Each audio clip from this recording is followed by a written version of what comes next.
নাগরিক ঐক্য সভাপতি মাহমুদুর রহমান মান্না বলেছেন, বাংলাদেশের হিন্দুদের নিয়ে নরেন্দ্র মোদি বা ভারতের কারো কথা বলার কিছু নেই। এদেশের মানুষ প্রচণ্ড ধৈর্যশীল, অসাম্প্রদায়িক, তাই কোনো অপ্রীতিকর কিছু ঘটেনি বলে মন্তব্য করেন তিনি। বলেন, এদেশে মুসলমান, হিন্দু, বৌদ্ধ, খ্রিস্টান সবাই সমান। জাতীয় প্রেস ক্লাবে এক সেমিনারে এসব বলেন মান্না। ভারতের বিজেপি নেতারা বাংলাদেশ নিয়ে কি বলল তার উত্তর দেওয়ার দরকার নেই বলে মনে করেন তিনি। বলেন, জনসভা ডেকে সেখানে আইনজীবী সাইফুলকে হত্যা করা হয়েছে, এটা ছোট কোনো বিষয় নয়। এর বিচার না করলে এমন ঘটনা আরও বাড়বে বলে জানান তিনি।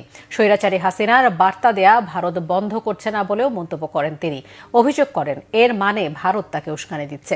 15 বছর হাসিনা যে লুটপাট করেছে তার জবাব তাকে দিতে হবে মন্তব্য করে মান্না বলেন, আওয়ামী লীগ আর কখনো ফিরতে পারবে না।